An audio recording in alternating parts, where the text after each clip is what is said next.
Unsere Autorität kann nur in uns existieren, denn was in uns ist, findet sich in jedem Lebewesen auf diesem Planeten und überall im Universum.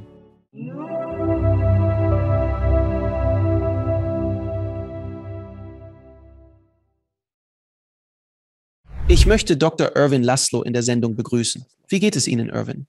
Geht es dir gut?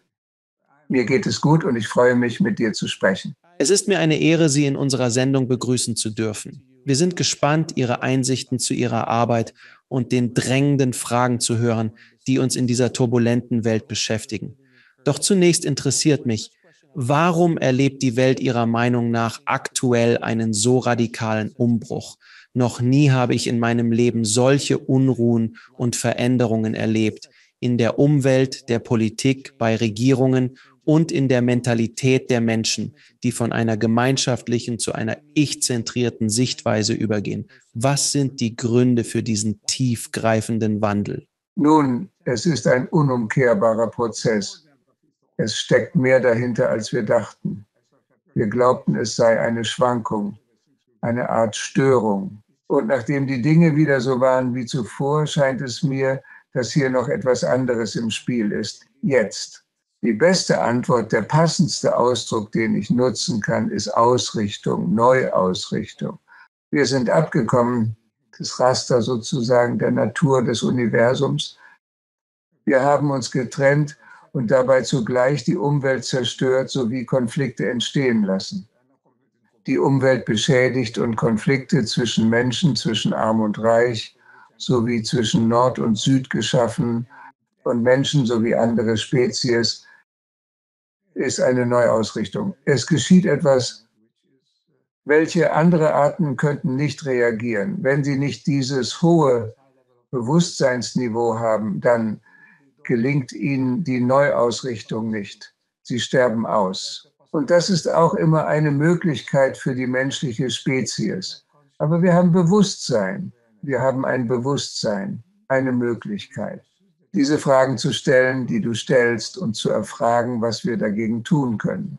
Also ich denke, wir haben die Möglichkeit, dass es mehr als eine Störung ist und nicht der Anfang vom Ende. Ich glaube, es ist sehr ernst. Veränderung eine unumkehrbare, die uns in eine andere Frequenz überführt, in einen anderen Bereich des Menschseins, von Informationsfluss.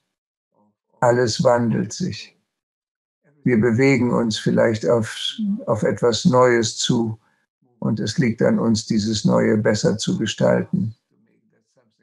Mit besser meine ich Natürlicheres, mehr im Einklang als bisher mit dem Universum, mit der Quelle. Ich denke, das ist der entscheidende Schlüssel. Ich möchte gerne Ihre Meinung erfahren, wie wichtig es für uns als Individuen ist, mit unserem höheren Selbst in Kontakt zu treten. Viele Menschen suchen außerhalb nach Antworten, aber ich glaube, dass die wahren Antworten im Inneren liegen, indem man sich mit dem höheren Selbst verbindet.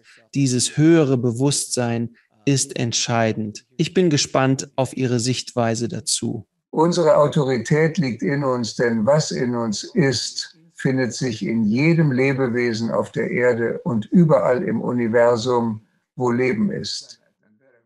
Die Autorität liegt in uns. Es gibt etwas, das ich als holotropen Attraktor bezeichne, doch das ist nur ein Begriff. Vielleicht ist er entbehrlich. Was ich meine ist, dass es eine natürliche Tendenz in uns gibt, einen Atropismus, eine Anziehung hin zur Schaffung kohärenter, höherer Systemebenen, mit höherem Bewusstsein oder, wenn Sie möchten, einer Seele. Und da ist dieser evolutionäre Drang und Sog im Universum, das überall passiert, das überall stattfindet.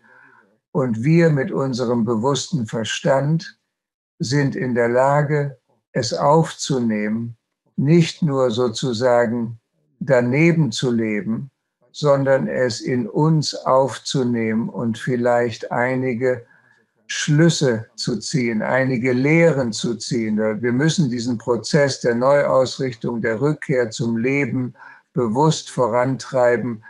Im Schoß, im Herzen der Natur, lassen Sie mich sagen, leben, sodass die Natur stellt das Leben zur Verfügung. So kann man auf der Erde leben. Wir werden gleich beginnen. Das hat mich soeben daran erinnert. Vor 1 oder 2 Stunden bekam ich eine Einladung zum 50. Jubiläum des Buches Die Grenzen des Wachstums vom Club of Rome. Schon 50 Jahre? Für mich sind Wachstumsgrenzen nicht negativ. Sie zeigen nur, dass nicht alles unbegrenzt machbar ist. Das ist jetzt 50 Jahre her. Tatsächlich ist es das erste Mal, dass die Menschheit als bewusstes Wesen erkannt hat, dass nicht alles machbar ist. Wir können nicht einfach so leben, wie wir wollen, denn wir sind Teil eines lebendigen Systems. Und dieses lebendige System hat seine eigene Dynamik, seine eigenen Grenzen, aber auch seine eigenen Möglichkeiten.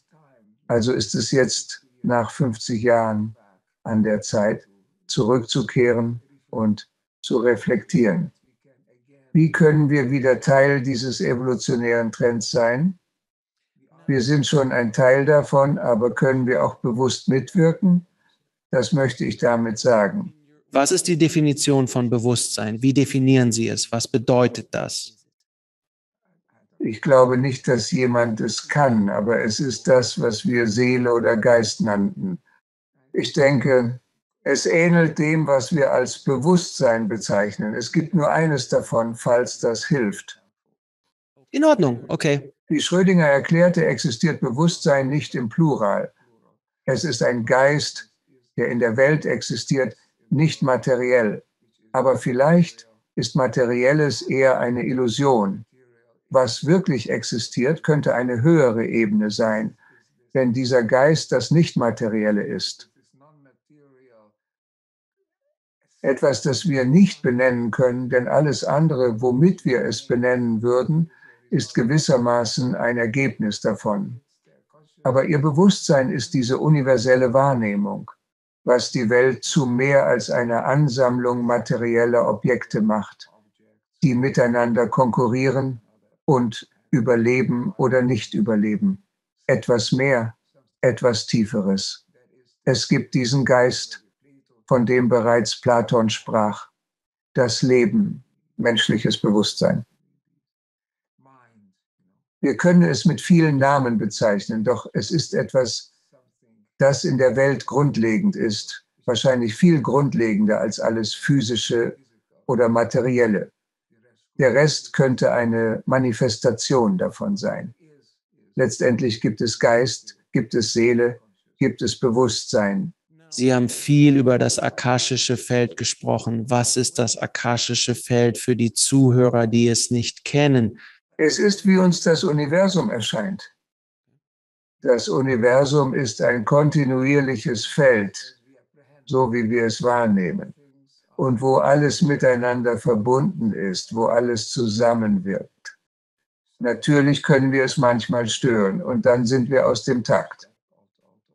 Nicht im Einklang, aber in diesem Feld, das ist das Universum, wie es sich darstellt, das Feld des Lebens, das Feld des Bewusstseins, wo sich alles vereint, wo alles auf ein einziges Ziel ausgerichtet ist. Ein grundlegendes Ziel, das wir Evolution nennen, am besten als höherstufige Kohärenz definiert. Von allem, was reagiert und in Resonanz steht. Also das akashische Feld ist ein Feld der Verbundenheit, ein Feld der Einheit und gemeinsamer systemischer Evolution, ein Feld des Geistes. Ich weiß nicht, ob das deshalb viel hilfreicher ist, aber das ist es. Was das Akasha-Feld wirklich ist, intuitiv seit Jahrtausenden wahrgenommen. Es gibt etwas, das eine kontinuierliche, ununterbrochene Ganzheit ist und uns als Feld erscheint. Und das können wir als das akashische Feld bezeichnen. Warum gab es jetzt diesen Wandel von Verbindung und Verständnis nicht nur zur Natur, sondern auch zueinander. Denn früher, vor Hunderten, ja sogar Tausenden von Jahren, waren die Menschen viel stärker miteinander verbunden und voneinander abhängig. Es war bekannt, dass man mit der Natur verbunden sein und mit ihr arbeiten musste. Aber in den letzten paar hundert Jahren, sogar haben wir jetzt, besonders in den letzten 50 Jahren, unsere Entfremdung so richtig beschleunigt, nicht nur voneinander, die Idee der Einheit, die Vorstellung, als ein Ganzes, als Menschheit verbunden zu sein, sondern auch als Planet. Warum glaubst du, passiert das? Es ist Voraussetzung für unser Überleben. Es gibt keinen anderen Weg. Wir stehen an der Schwelle zu dem, was als die 6. globale Aussterbewelle bekannt ist. Und wir fragen uns, ob auch Menschen Teil dieser Aussterbewelle sein könnten. Es gibt keine Garantie für unser Überleben, doch wenn eine Chance besteht, müssen wir voranschreiten. Wir können nicht so bleiben, wie wir waren. Ein Zurück gibt es nicht. Stattdessen ist es möglich, eine höhere Ebene des Geistes, der Seele, des Verstandes oder des Bewusstseins zu erreichen. Dies ist unsere Chance, uns der notwendigen großen Veränderung bewusst zu werden. Wir müssen uns wandeln, denn unser bisheriger Weg war ein Rezept für Katastrophen und fortlaufende Desaster. Eine unbewohnbare, nicht nachhaltige Welt erschaffen, in der Menschen als konfliktbehaftete Elemente existieren, die sich zunehmend gestört, frustriert und gewalttätig fühlen. Weil wir nicht leben, was wir sind, diese Einheit, dieses auf Zusammenhalt ausgerichtete System. Das muss sich ändern. Es ist an dem Punkt angelangt, an dem es sich ändern muss. Wir beginnen jetzt, diese Veränderung bewusst wahrzunehmen. Sie ist ohnehin vorhanden. Andere Arten durchlaufen diese Veränderungen und sie mutieren entweder oder sie sterben aus. Wir können es wahrnehmen. Wir können es bewusst wahrnehmen. Und wenn wir klug genug sind, ausreichend klug und clever, können wir uns auch bewusst ausrichten, bewusst Harmonie suchen, Kohärenz suchen, Einheit suchen. Dies war intuitiv bereits seit Tausenden von Jahren der Fall. Wir erkennen, dass dies Teil des evolutionären Antriebs ist. Alles strebt nach Einheit. Wir sind Teil von allem, ohne es zu suchen. Aus dem Zug gestiegen, glaubten wir, schneller voranzukommen, nach eigenem Willen. Doch nun erleben wir die Folgen. So können wir nicht fortfahren. Es gilt, zu unserer wahren Natur zurückzukehren, einer natürlichen Entität, die sich im Einklang mit allem Leben auf diesem Planeten entwickelt. Wie können wir erneut eine Verbindung zur Quelle herstellen? Ich denke, viele Probleme entstehen, weil wir von der Energie des Schöpfers, der Quelle von allem, entfremdet sind. Titel oder Bezeichnung, die sie vergeben möchten. Doch Gott, das Universum. Wie schlagen Sie vor, dass wir wieder eine Verbindung zu dieser Quelle aufbauen? Es gibt keine einfache, kurze Antwort darauf. Letztes Jahr veröffentlichte ich ein Buch mit dem Titel Wiederanbindung an die Quelle bei St. Martin's Press, rund 200 Seiten. Ich versuche, eine Antwort zu geben. Aber was mich beeindruckt, ist, dass immer wenn ich mit Menschen spreche, und das habe ich auch in diesem Buch versucht, Wiederanbindung an die Quelle, spreche ich mit Personen, die als hochspirituelle Wesen angesehen werden. Menschen, die sich auf einer höheren spirituellen Ebene befinden. Was zeichnet sie aus? Wie heben sie sich von den gewöhnlichen, alltäglichen Menschen ab? Ich glaube, da ist das gewisse Etwas, dieses Streben, diese Suche nach Kohärenz, für Einheit, Integrität. In der Vielfalt innerhalb der Vielfalt, nicht monolithische Einheit, aber ein höheres Maß an Kohärenz. Streben nach dem. Wenn du danach strebst, zeigst du etwas, was junge Menschen Liebe nennen, was auch romantische Dichter so bezeichneten. Ich kann es ebenfalls Liebe nennen, denn in ihrem ultimativen Sinn heißt Liebe nicht, etwas für eine Gegenleistung zu tun. Sie bedeutet vielmehr eine bedingungslose und universelle Empfindung, dass wir danach streben oder dazugehören, mit dem Rest dazugehören zu diesem Ort, den du Universum nennst. Immer sehr groß, Universum zu sagen. Es wirkt wie eine Menge Galaxien und funkelnde Sterne und all das und sehr unpersönlich, aber es stellt sich heraus, dass das Universum geboren wurde. Wenn das wirklich wahr ist, so wie wir es in der Wissenschaft glauben, dann ist es vor 13,8 Milliarden Jahren nach den Nachwirkungen des Urknalls. Und es gab ein anfängliches Chaos, das sich ganz allein organisiert, Entitäten schafft, kohärente Dinge, Atome und Moleküle und Zellen und Ökologen, Systeme des Lebens, galaktische Systeme und so weiter. All das geschieht.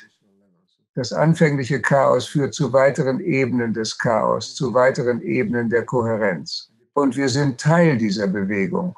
Und worauf ich heute hinaus will, ist, dass dies eine sehr bedeutende Neuausrichtung ist, die wir unterstützen, der wir gerecht werden und mit der wir versuchen zu arbeiten können. Bewusst getan richten wir uns neu aus.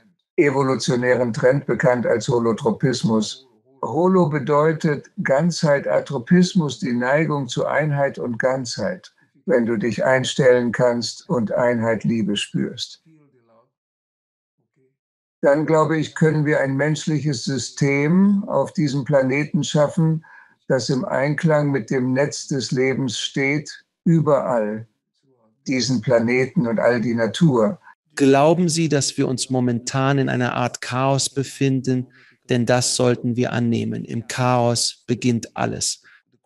Der Wachstumsprozess ist nötig, um in die nächste Phase zu gelangen, da es momentan weltweit recht chaotisch wirkt. Wir sind im Übergang. Ja, das von dir genannte Chaos ist unsere Hoffnung, ist unsere Chance, ist die Gelegenheit. Denn es lockert auf, was vorhanden war. Weiterzumachen wie bisher wäre sehr schlecht gewesen, selbstmörderisch. Es gibt ein schönes chinesisches Sprichwort, das sagt, wenn wir die Richtung nicht ändern, werden wir genau dort landen, wohin wir gesteuert haben. Aber jetzt ist es wirklich dringend notwendig, die Richtung zu ändern. Tatsächlich ist es nicht einmal die Frage, ob wir die Richtung ändern, denn wir können nicht so weitermachen wie bisher. Aber die Frage ist, in welche Richtung können wir diesen Weg finden, den man manchmal als eine neue Normalität, eine neue Norm bezeichnet. Die Norm, die in der Natur, im Universum und in uns liegt, die wir vergessen haben. Wir haben jegliche natürlichen Grenzen vollkommen umgangen, jegliche natürlichen Suche nach der Kohärenz, die uns gegeben ist. Diese Gedanken. Wir können alles tun, was wir wollen, solange wir das Gesetz nicht brechen und nicht ins Gefängnis kommen und solange es Geld einbringt. Wir können alles tun und die Technologie ist da, um Hilfe uns möglich zu machen. Und diese Art von Sophisterei, diese Art von Überheblichkeit, uns aus der Natur zu drängen, über sie, das Universum hinaus, das müssen wir überwinden. Und wir sind auf dem Weg, es jetzt zu tun. Hoffentlich zahlen wir nicht den anderen Preis, nämlich das Aussterben. Der Lohn dafür ist ein höheres Maß an Kohärenz zwischen Menschen und der Natur und zwischen diesem Planeten und dem Rest des Universums. Das ist der ultimative Lohn. Das ist unser Ziel und Streben, denn es ist in uns verankert. Wenn wir, wie du sagtest, auf unsere innere Stimme, unsere innere Autorität hören würden, dann wäre das unser Wegweiser, nicht irgendein Fremder. Rationalisierung, nein. Ziele und Befehle werden von externen Quellen vorgegeben. Hör auf dich selbst und werde wieder Teil des Universums.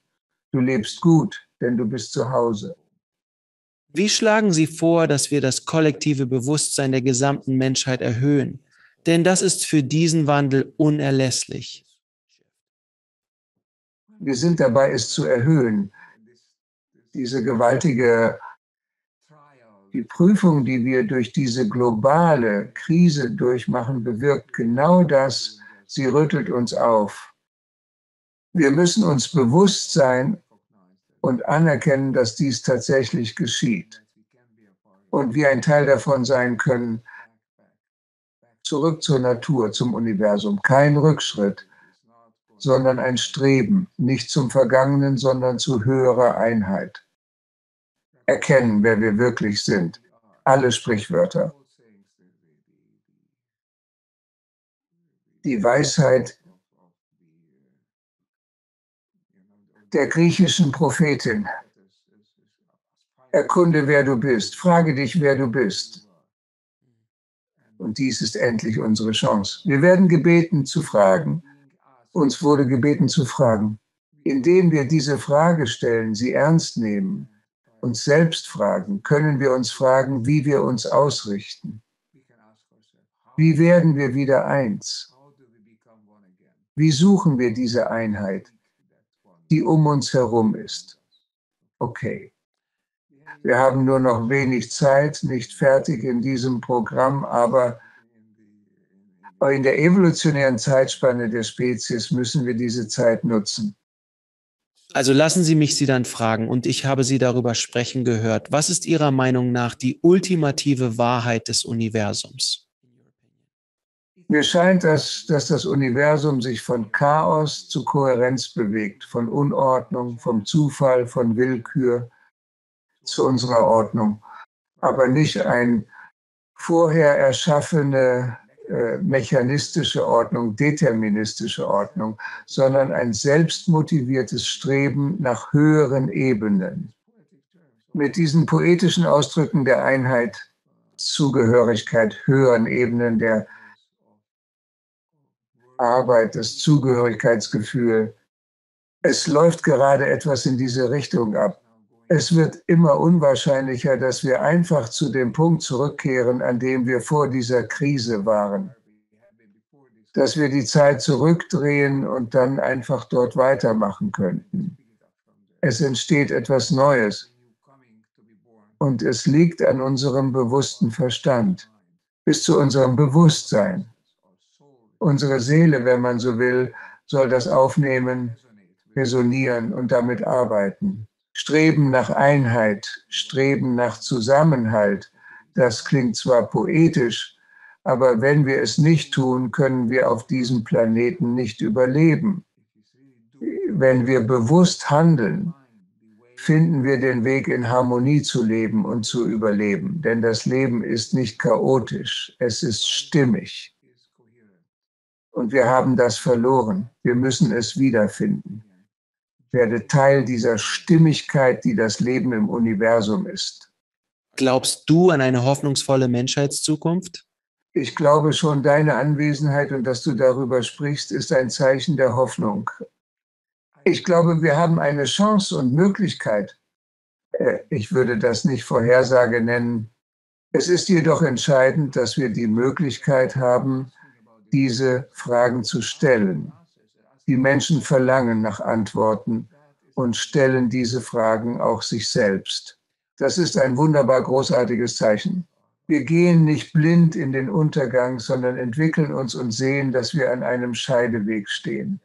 An der Kreuzung des vor uns liegenden Weges, einer Gabelung, versuchen wir in diese Richtung voranzuschreiten. Hoffnungsvoll Ding. Warum meinen Sie, gibt es viele Kräfte, die in der Menschheit zum Früheren zurück wollen?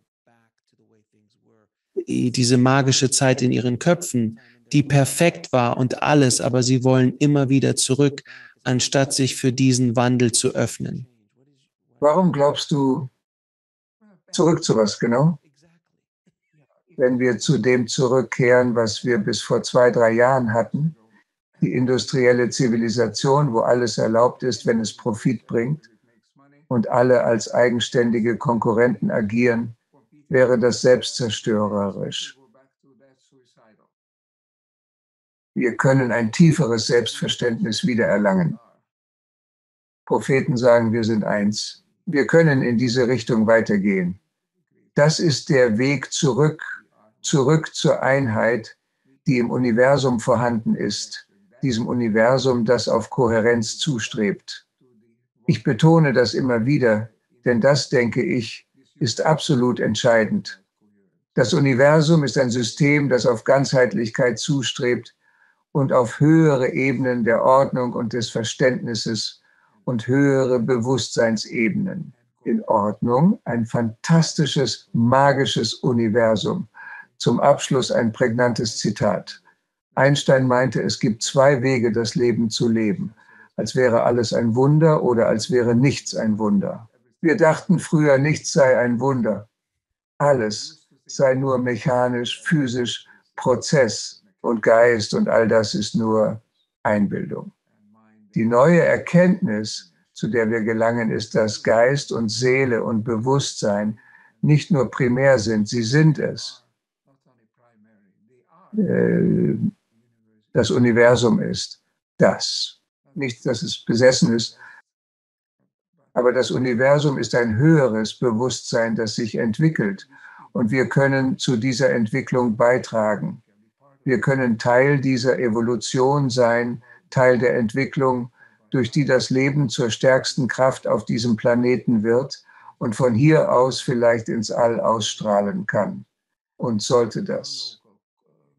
Nicht lokal, sofortige Informationsübertragung, andere Planeten erreichen, andere Lebensformen erreichen, bis alles Leben letztendlich im Dienste der Ganzheit steht, auf die das Universum zusteuert.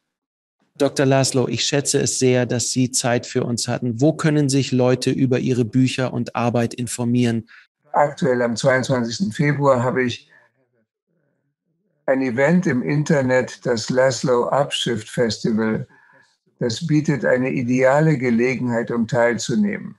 Andernfalls können Sie uns finden unter laszloinstitute.com. Enthält alles zu meinen Aktivitäten. Erie Laszlos Bücherliste führt meine Bücher auf. Das neueste Buch heißt Upshift. Klug leben auf Planet Erde. Ein Buch voller Hoffnung. Es beweist, dass es machbar ist und voraussichtlich in rund 10 Tagen bereitstehen wird. Bis dahin besuchen Sie das Lazul Upshift Festival und beteiligen Sie sich. Videoeinsendungen sind erwünscht. Sie können Kommentare senden. Es ist ein offenes System, das zukunftsorientierte Menschen vereint, um die gewaltige Herausforderung, die aktuelle Krise zu bewältigen. Dr. Goslow, danke nochmals für Ihren Besuch in der Sendung. Ich wertschätze Ihre Lebensarbeit und bitte fahren Sie damit fort. Sie hören nicht auf. Sie arbeiten unermüdlich daran, der Menschheit zu helfen. Deshalb schätze ich Sie wirklich, mein Freund. Vielen Dank. Danke. Ich kann nicht anders, muss ich sagen. Es steckt in mir drin. Ich glaube, es steckt in uns allen drin. Lassen wir es einfach zu. Lassen wir uns darauf ein. Danke für Ihre Frage. Danke fürs Zuschauen. Klicken Sie unten auf ein Video, um fortzufahren und vergessen Sie nicht zu abonnieren.